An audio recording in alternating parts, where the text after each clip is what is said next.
You're listening to Civic from the San Francisco Public Press. On this special edition, we look at the film No Place to Grow Old, about seniors in the Portland, Oregon area who lost their housing and their struggles to get off the streets. The San Francisco Public Press held a showing of the documentary at the Roxy Theater, and then held a panel discussion with one of the film's creators and with members of our own community here in the Bay Area who are facing those challenges, led by our reporter, Madison Alvarado. Mark? All right, let's go. Let's go. I was born in 52. So in 52, Jackson, Mississippi was not the kind of place that African Americans wanted to grow up in. Growing up in New York City was interesting. I grew up poor. I used to sit and watch the bridge and know that there was something over the bridge, more. You know, values were an interesting thing. I didn't really have any imparted to me from my parents. I had to come up with my own. I kind of raised myself. I read a lot of books. So my childhood was different, I would say, than most people's.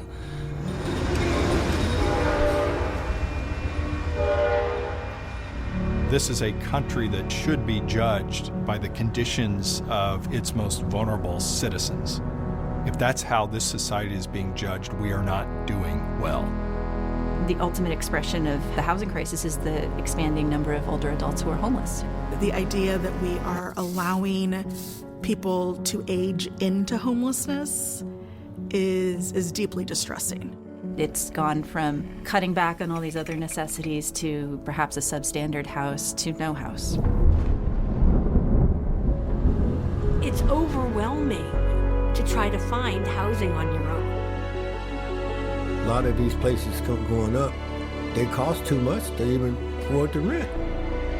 Nobody wants to grow old in general. Definitely nobody wants to grow old homeless. They think we're out here just because we're stupid or we're drug addicts or whatever. You know, there's a lot more to it than that. Like, I have a backstory. I am someone, you know? I'm someone's daughter. I'm someone's wife. I'm someone's mom. I'm someone's sister, you know? Just because I was homeless, you know, didn't erase any of that. Sorry.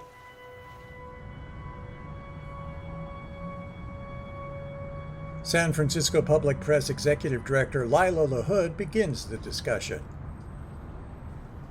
Thank you, everyone, for joining us. So I'm going to talk for a minute as we transition to our panel. We've got Davey Shop. Davey, that was really powerful. I mean, what amazing stories, and just the humanity that you captured was just really beautiful.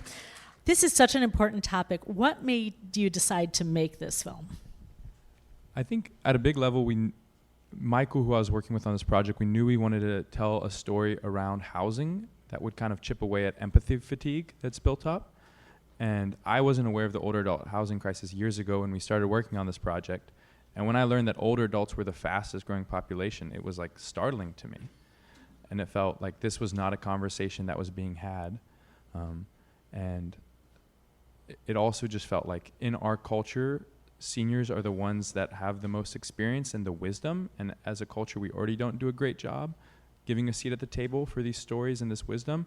And so older adults who are living unhoused are probably some of the people that are least paid attention to in our society. And I felt like that was all the more reason to make the film. So one more question. I know we have so many people here. Thank you all for coming. We have people from a lot of different organizations, some involved with the unhoused community, some with other groups in San Francisco who might want to share this film. How can they share this film with others? Totally. So host a screening for your community, whether that is like a lunch and learn with your organization, whether that's a faith group, whether that's an advocacy group. If you go to noplacetogrowold.com, .com, not .org, you can host a screening. And right now you can't rent the film, you can't get on Amazon, and we're doing this all purposely because it's built for rooms like this where there can be discussion afterwards. And there's a form there you can fill out, and we'd love for you to host a screening. Okay, so people can go to the website, and maybe we can share that out for those of you who are on our mailing list to help people connect with you. So thank you so much. And you all know Davey came down from Portland for this. Yeah, Davey, thank you so much. And now let me hand things off to our moderator, Madison Alvarado, who's been reporting for the public press since 2020. Madison is an accomplished investigative reporter who's very skilled at filing public records requests. She has covered a wide range of topics for the public press, including homelessness, housing affordability, the public health response to mental health crises, and the concerns of older adults and people with disabilities. I should add that we are recording this conversation for a future Civic episode to be broadcast on KSFP 102.5 FM. Without further ado, Madison, who will introduce our panelists, and I'm going to hand you the microphone. Awesome. Thank you, Davey, so much for your words and your incredible work on this documentary. Hi, everybody. I am Madison Alvarado, and like Lila said, I'm an investigative reporter at the San Francisco Public Press, where I cover homelessness and issues affecting older adults. No Place to Grow Old does an awesome job of showcasing the rich inner lives of seniors experiencing homelessness in Portland and some of the driving factors of this crisis. Here in San Francisco, lots of older adults struggle with the same challenges that those in Portland do. High cost of living on a fixed income, health issues, loneliness, and more. And like many places across the US, our city is aging, and experts continue to point out that we aren't building enough affordable housing to keep up with the rising need. Just to ground us in a little statistics, according to a 2024 study from the University of California, San Francisco, nearly half of all single homeless adults in California are age 50 and older, and many of them are experiencing homelessness for the very first time. But tonight isn't just for talking about trends or pointing out problems. We're also here as part of Good Neighbor Week to be in community, to discuss solutions, and to share what you can do to help if you care about this issue. So now on to our wonderful panelists. I'm thrilled to be speaking tonight with Joe Wilson, the Executive Director of Hospitality House.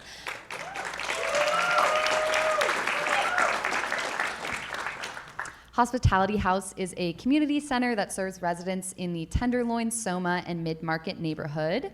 We're also excited to hear from Amy Fairweather, Director of Policy at Swords to Plowshares. Swords to Plowshares is a service provider and advocate for veterans. And finally, last but not least, I can't wait to hear from Armando Bravo Martinez, who is a proud member of the Bernal Heights RV community and the Coalition on Homelessness, where he advocates for the rights and dignity of unhoused people.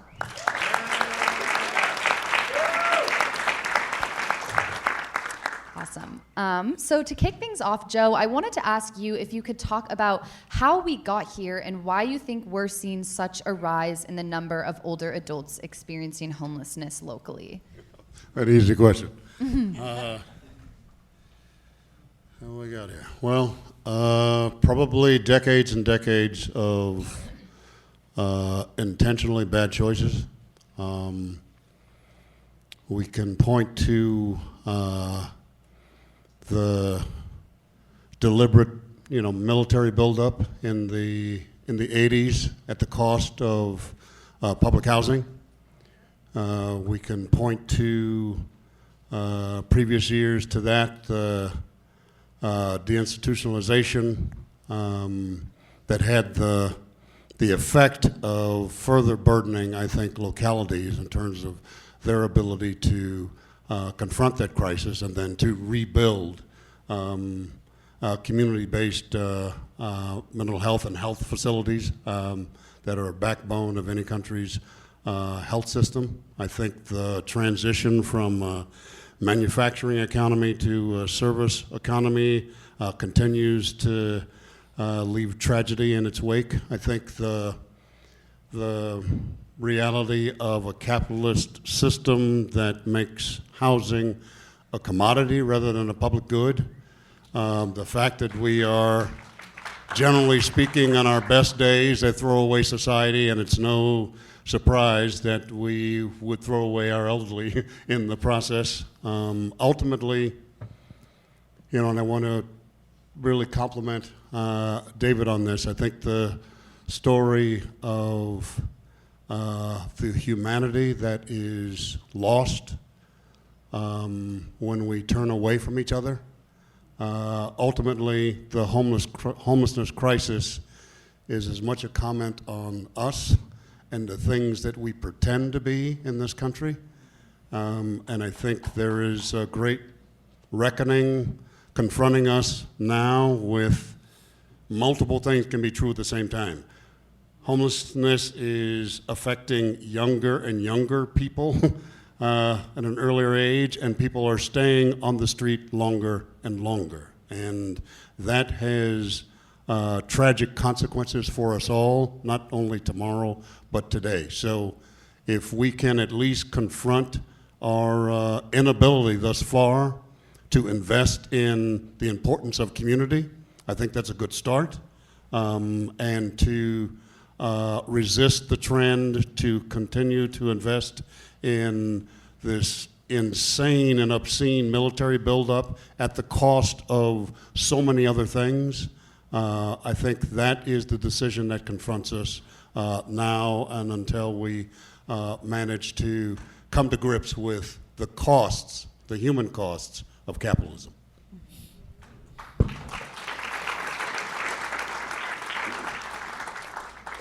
Yeah, I think the film does an amazing job also, like Joe was saying, of just kind of focusing on the very human stories that, we see playing out all the time. And so, Armando, I wanted to ask if you could talk a little bit about your experiences and how you came to live in your RV. Sure. Well, I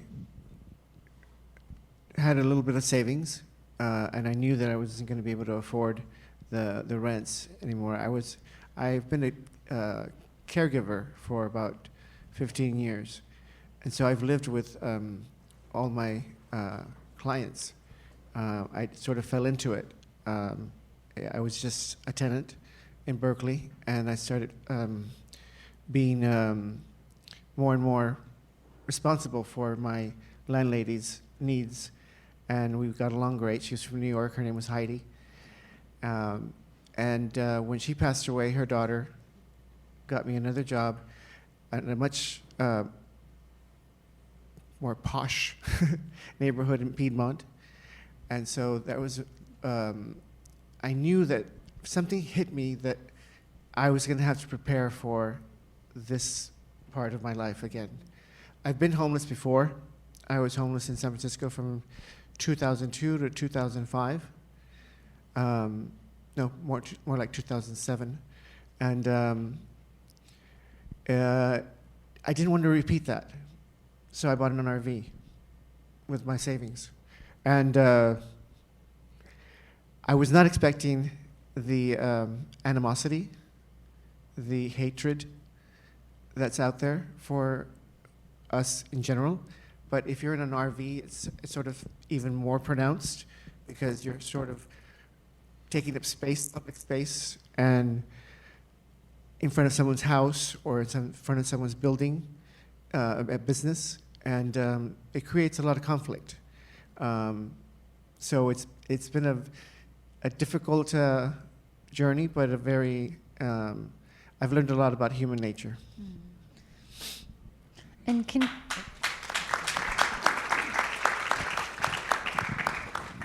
you talk a little bit about how navigating this system, you said you've experienced homelessness before, how doing it at a later age, how things are different, or, how that's maybe made that more difficult, or maybe it's not more difficult? I don't know, do you have any reflections on that? Well, yes. I think I hinted at it, is that I was homeless in the Mission District, and it was, I wouldn't say that it was a party, but it was definitely much easier to be homeless when I was younger. And but there was the attitude shift that happened in the, I would say, like in the 2010s and 20s, where we started being very less compassionate, much more individualistic, and much more concerned with our, this is mine, that's yours. Whereas before, I would wake up in somebody's front porch, and they would say, "Oh, don't worry, just keep sleeping. I'm just got to get to my car," and I'd be like, "Wow, there's no way that I would come across that now."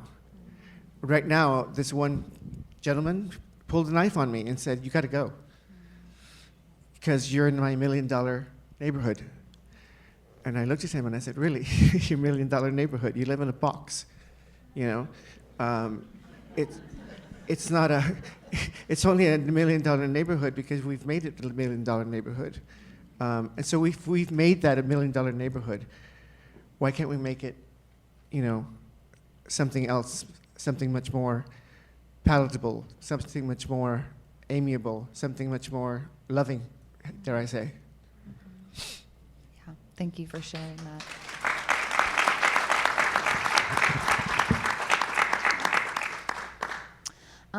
Amy, I wanted to ask, your organization focuses specifically on veterans, many of whom are older.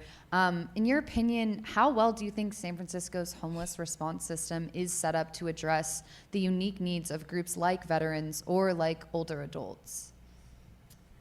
There's a common mythology that veterans get everything they need, and they don't. There are some systems that are really good, and some models for handling homelessness that actually should be replicated for other communities, as far as the vouchers and the shallow subsidies, et cetera, and so forth. But everything is not taken care of by the feds, and it's very difficult to get local funding because, it's not out of malice, but people think, oh, that's just get everything you need. Of course, everyone else is struggling as well. And when we talk about the capitalist society and that, that the social safety net has been, unraveled, and it has us all struggling for the same crumbs of any public funding or any philanthropy or any attention. And, we're basically forced into being, in competition with, other community groups or other cohorts, transition age youth, aging, veterans, this, that, and it's grotesque. The other thing, when you were talking about the military buildup, well, a lot of the people who we serve, we house about 500 veterans in permanent supportive housing, and, many of them joined the military because they were from, an unstable background. So the trauma that they've experienced in their lives is before, during, after. And, they're just throwaways. They're just fodder, in terms of that military industrial complex.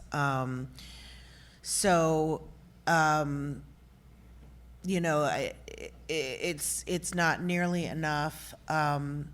And the other thing, too, is that even if you get people into permanent supportive housing, and then you see that you have this aging population, how are they going to retain that housing? How are they going to remain or maintain health at all? How is their transportation? Are there peer specialists who can help them?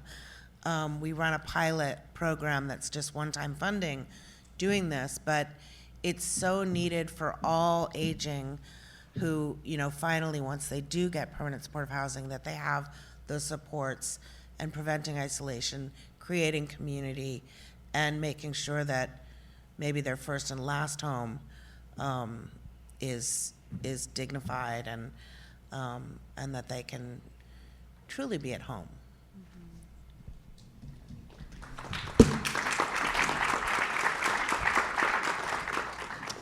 Yeah, so I think a few people have kind of talked about choices and cuts, moving towards criminalization, moving towards, spending money on the military. We're seeing massive investments in ICE and funding being put towards that at the same time that we're also seeing major cuts to Medicaid and food stamps, also known as the Supplemental Nutrition Assistance Program.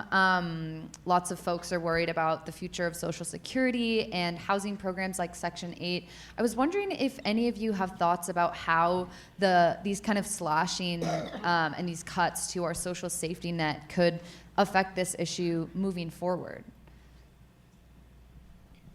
I mean, obviously, it's going to make it much worse. As I said, we're struggling for crumbs, and the crumbs are going away. So it's going to get a lot tougher out there. Yeah. Well, we hope this is a recipe for revolution. I think that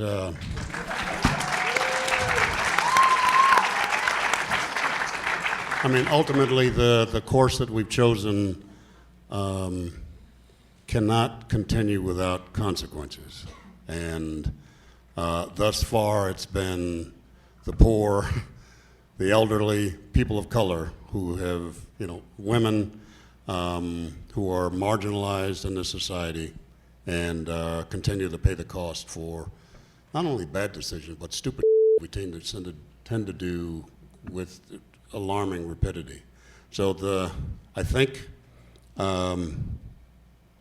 recognizing the depth of what confronts us, the economic system, the banking system, the criminal justice system, the education system, the political system, those are all interconnected because they're designed to maintain the status quo.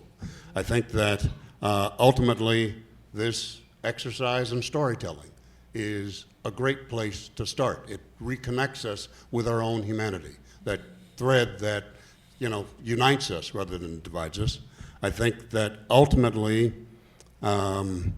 with realities such as, we now have more people in the prison system than we have residents in public housing. And so we're making some conscious choices about the things we want to invest in. And frankly, that is a common theme also, that we invest in things rather than people. I think that localities such as San Francisco can make some informed choices about doing things differently. One of which is moving the needle on forcing housing development to be more affordable for people of very low income. That's one thing, that's a public policy thing we could do. It is, hearing Armando, it's so frustrating that city leaders have, in their wisdom, made a housing problem a parking problem.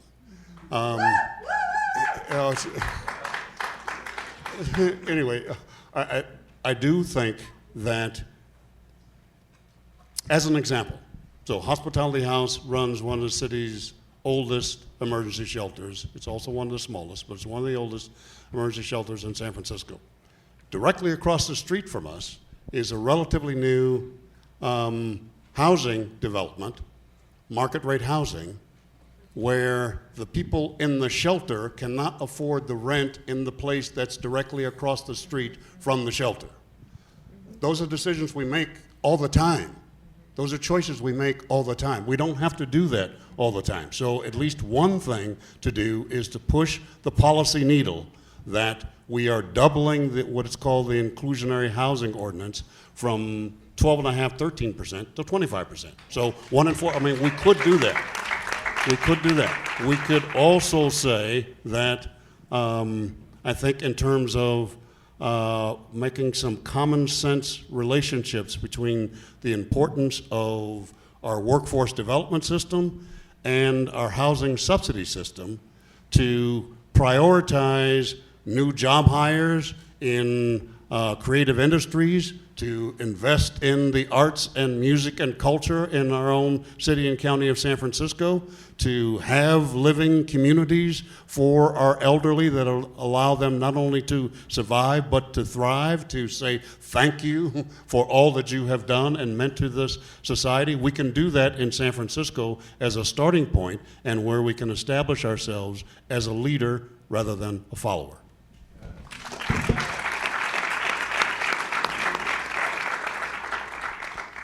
Joe, you kind of hinted at this with your comment about, making a housing problem a parking problem, and kind of we have a choice to move in a different policy direction. Right now in San Francisco, we're kind of seeing movement towards the opposite. San Francisco recently instituted a ban on long-term RV parking in July. Armando, I was wondering if you could talk about how this ban has impacted you and your community, and kind of what challenges it poses specifically for folks who are older who might be living in their RVs. Well, if you pick up the latest copy of Tecolote, you'll see one of the people in my community. His name is Carlos, and he's about 74 years old.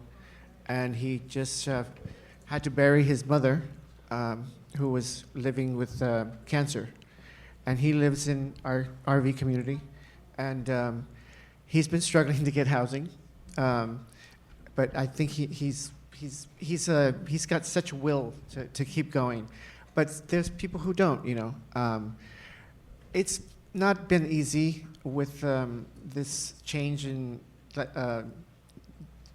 of attitude since the Supreme Court, and since our president, and since our local government.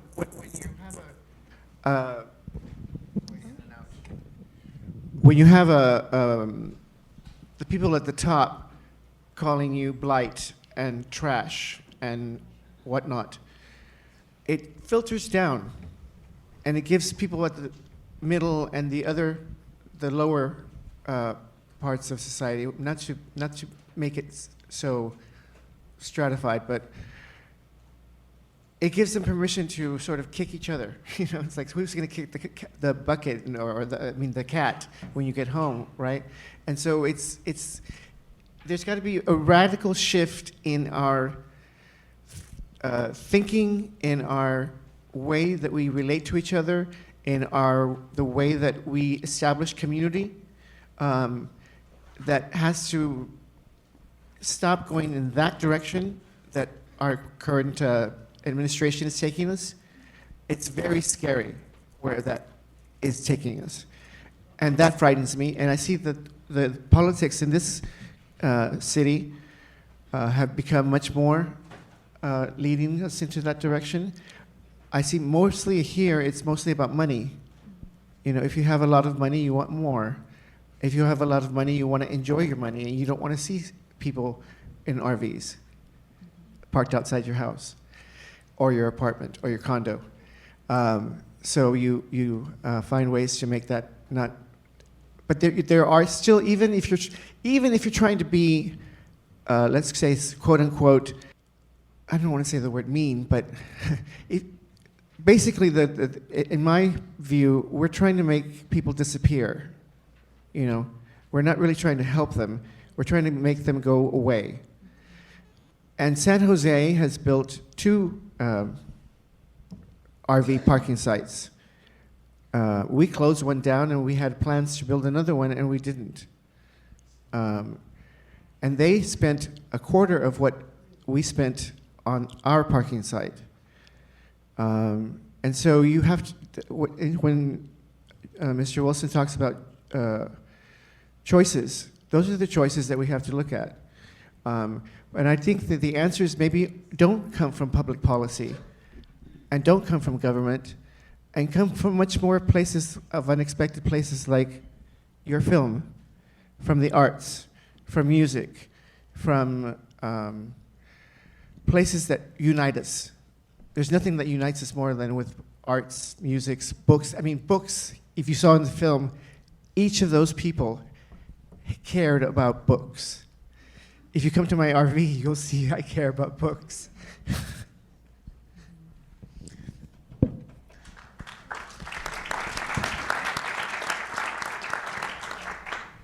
Yeah, so Armando mentioned this, that last June there was a Supreme Court decision that essentially made it possible for law enforcement to arrest and jail unhoused people simply for sleeping on the street, even if they have nowhere else to go. And then also kind of in the line of the hostility and the, increased just like violent rhetoric that you were talking about. Donald Trump also issued an executive order in July that pushes for increased criminalization and involuntary institutionalization of people experiencing homelessness. And I was wondering, either Joe or Amy, if either of you could talk about kind of how you've seen San Francisco respond to kind of these changes at the national level and sort of what impacts you've seen as a result in your work. I mean, I don't deal as much with the currently, actively unsheltered. We do have clients who are that, and we do have a day center where they can come and be and eat, and we have art, and we have all these activities. So, but I just wanted to circle back to about the decisions that we make, and the investments that we make, and that ultimately it's less expensive to build that RV park or have affordable housing or have health care, because emergency health care is much more expensive. Jail and prison is much more expensive. So, it's troubling of, what is it about not wanting to do that if you don't want to see people on the street, instead of just throwing them away, that, it's actually cheaper to give them community, give them a home. I mean, aside from just how debasing it is and disgusting it is that, these changes have happened, also in California. I think there's, a push for the care courts and involuntary institutionalization of people with, mental health issues. So, as much as, we say we're not like the federal government, a lot of California and San Francisco is. So, yeah, that's what I have to say. More or less the same thing. I think that, I think it is true that we have seen an increase of communities living in fear, people we care about, afraid to go to the corner store because they may not come back, afraid of that knock on the door. We've seen the unmarked cars and ICE personnel on our block, and they know what they're doing, they know whom they're looking for, and they know that they're not welcome, but they don't care. Our leadership has been slow to take a strong stance, a strong public stance against this is still a sanctuary city, and we will not cooperate with ICE in this town. It has taken our elected leaders a while to get there. This fear and the fact that, they know exactly what they're doing. The people are showing up for court and then disappearing. And the only reason they don't is because 200 and 300 people show up with them, which is a testament to the power of community, which is exactly what we need to do in this struggle. As tired as we can be, as fatigued as we can tell ourselves, this is still a challenge for our own humanity. How strong can we be in this struggle, particularly when we have to be able to show the same degree of strength that we expect poor people to do every single day of their lives. And so I think that there is an opportunity here, number one, for our mayor, who is uniquely positioned to tell 10 or 15 white men that for the next 3.5 years, this is how we're doing business in this town. And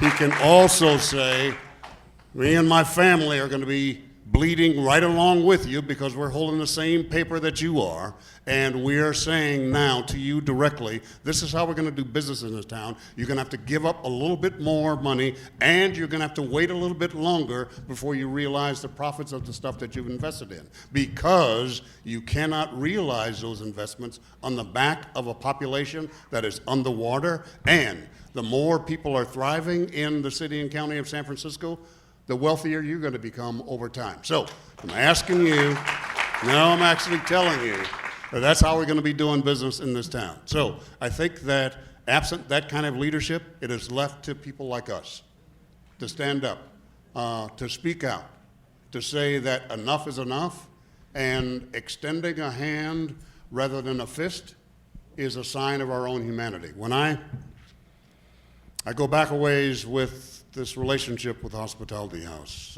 42 years ago, I was on the street in 1983. I found Hospitality House's shelter in late 1982. Spent a good chunk of 1983 sleeping on the floor on a mat in Hospitality House's shelter. I'm now leading that organization some 40 plus years later, and I can say that it's because at some point, someone saw something in me when I couldn't see it in myself. Someone saw evidence of my own humanity when I couldn't see that in myself.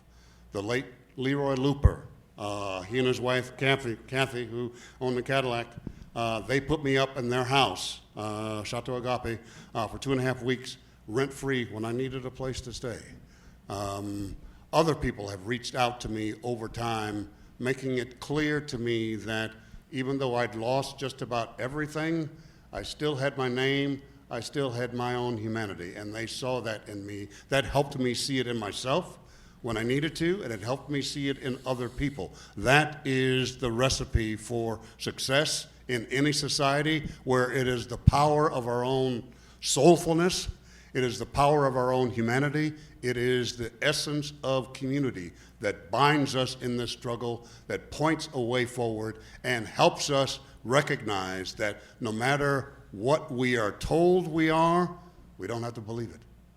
We don't have to believe that. We can tell a different story.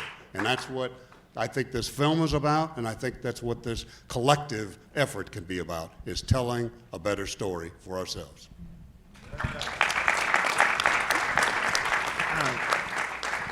I think that's exactly what I think we want to, have. And I think it's organizations like Hospitality House, like Martin's Hospitality House, that gives a soup kitchen, that gives a meal, a hot meal and showers every day on Potrero. That's why I park on Potrero. I used to volunteer at Martin's. Now I'm a guest again.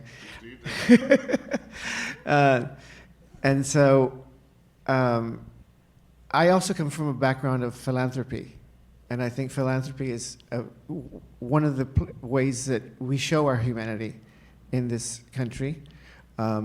We have the strongest philanthropy in the world when you think about it. We've got the biggest foundations here in this country. We've got Bill Gates, we've got the Ford Foundation, and these are all places that are pushing the other side of the, they're trying to bring the needle back this way. So in those are the places we should invest in our energies and our efforts. And I don't mean to sound like we're all sort of meaner now than we were before. It's just that the meaner people are speaking a little bit louder. And we've got to speak a little bit louder on the other side.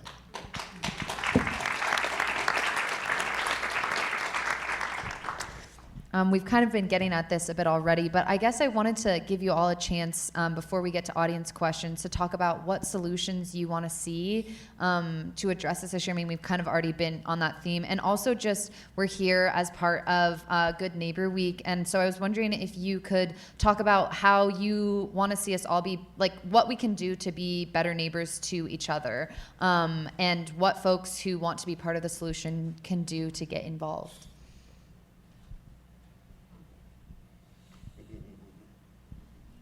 I mean, support local organizations like Hospitality House and Swords and all sorts of other organizations. Volunteer, vote, speak, write op-eds, write letters to your board of supervisors and other folks. Pay attention to funding, that's coming down through the new Prop 1, and, is that really going where it needs to go? So there's all those things. And then, just on a personal level, I think when you see somebody on the street, smile, nod your head. Acknowledge that they're a human being, and just that is the beginning of that connection.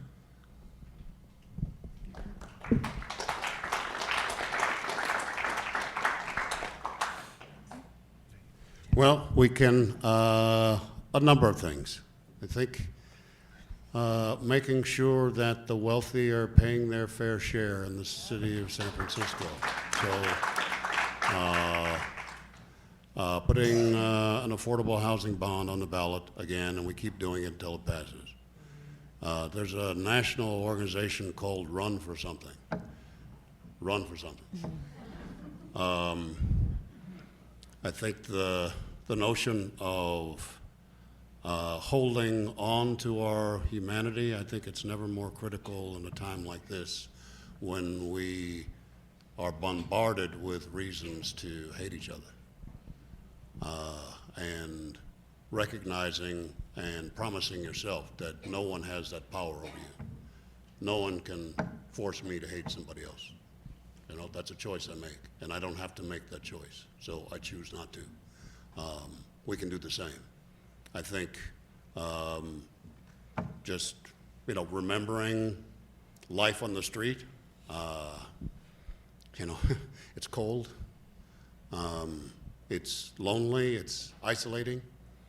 I think the dichotomy of wanting to hide but having no place to hide, living your private life publicly has its costs and pain and trauma, and appreciating that we're all carrying some of that with us every day in the things that we do, and we're making choices of how to live. And I think that if we can convince ourselves that, the hole was dug intentionally,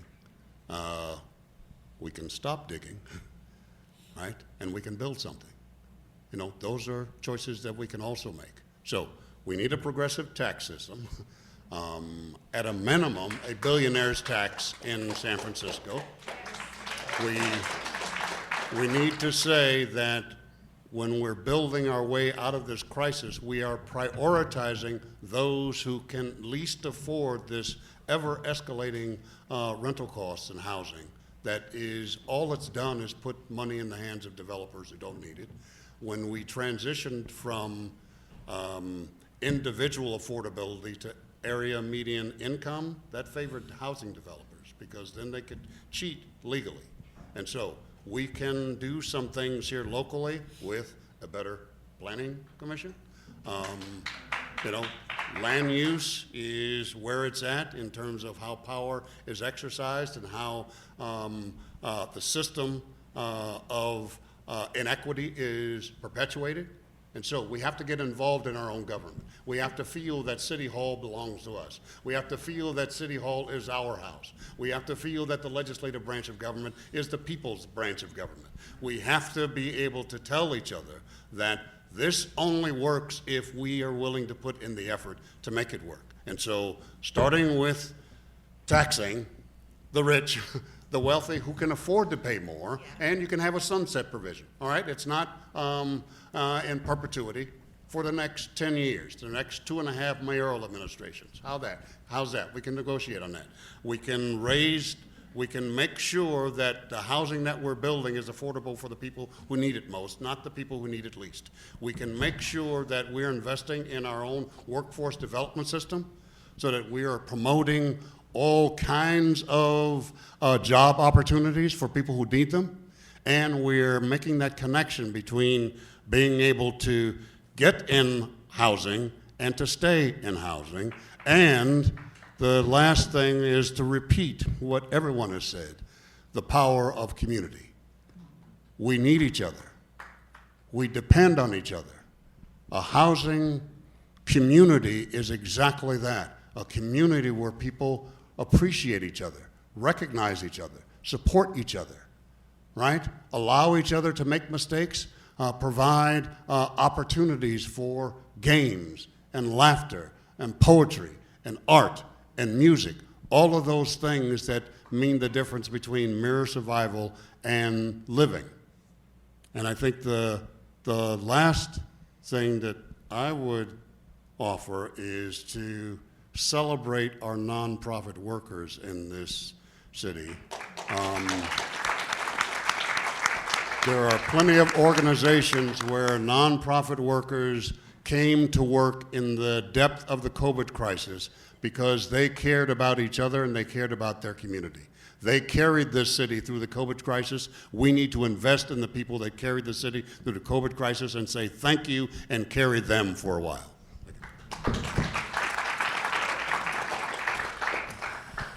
My colleagues have handed me a few of your guys' questions. Oh, one? Okay, yeah. So I guess we have time for, I think, one or two before we head out. So the first one, other than relying solely on federal programs for housing, what creative options could be imagined to fortify commons housing options? Well, in a city like San Francisco, it's the cost of land that becomes prohibitive. So we have to do something to bring the cost of land down. So the land trust models are worth investing in. Creative co-ops are worth investing in. There are multiple stories across the country, in Massachusetts, in Virginia, where they've built up entire communities and organizational investments based upon renters fighting back.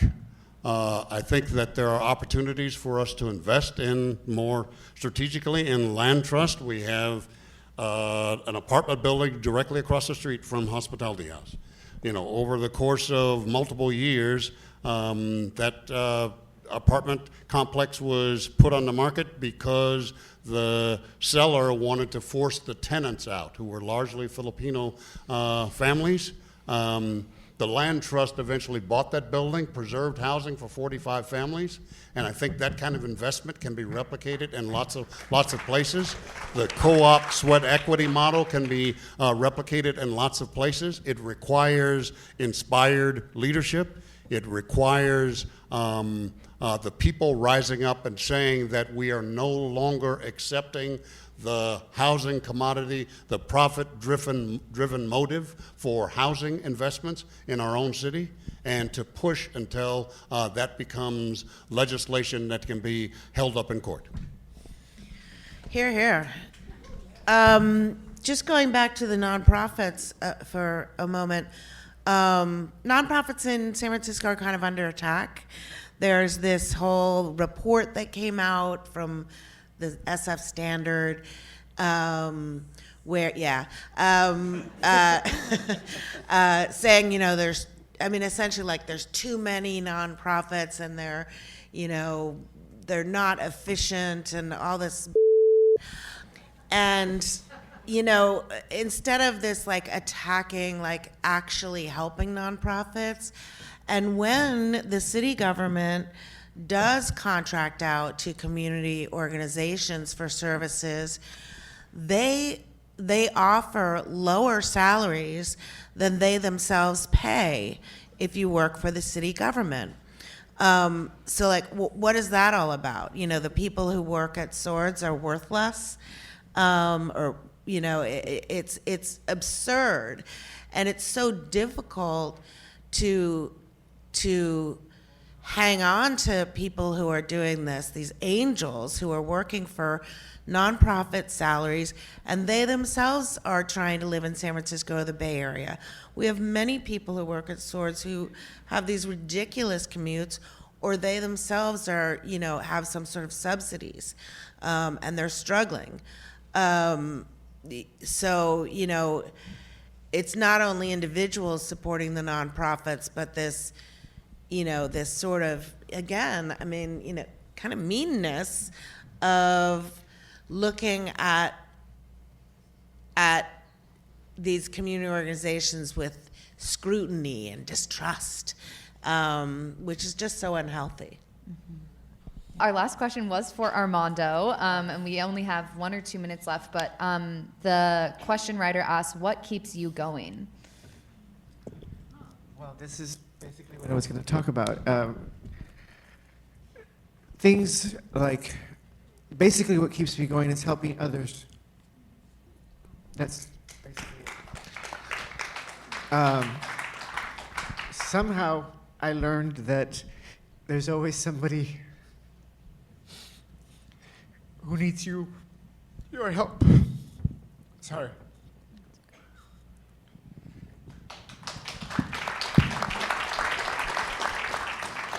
But it's also selfless things like when I see, I'm not sure which app it was, but there's something in Oakland happening with food.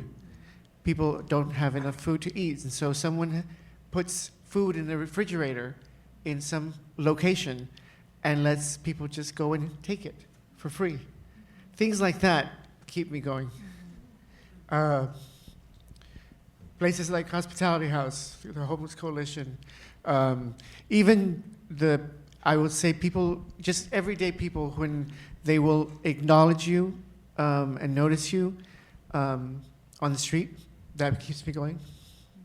And but mostly what happens is if I can help somebody else, then I don't focus on me so much.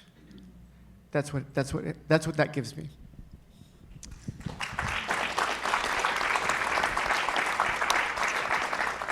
Well, I think that's an awesome note to end it on. Thank you so much to our panelists and to the staff at the Roxy and to all of you for attending. I'm going to pass it off to Lila for last words. Great. Thank you, Madison. That was amazing. Joe, Amy, and Armando, thank you for the thoughtful conversation and for ending just on a strong, powerful note. So in closing, thank you to the Roxy for letting us be here. Thank you to Teo Valdez-Flynn, who's helping us with the audio production. One more time to thank our event sponsors, the University of San Francisco Masters of Fine Arts and Writing Program, Thomas Van Dyke and the RBC Socially Responsible Investment Wealth Management Team, Roxy Kellum and Leslie Brandt, Casa Sanchez Foods, and San Francisco Good Neighbor Week. Thank you all for being here. Thanks so much. You've been listening to a special edition of Civic from the San Francisco Public Press. San Francisco Public Press Executive Director Lila LaHood, Development Director Lisa Rudman, Civic Contributor Sylvie Sturm, KSFP Program Director and Civic Contributor Mel Baker. Find further Civic episodes and the San Francisco Public Press's award-winning reporting at sfpublicpress.org.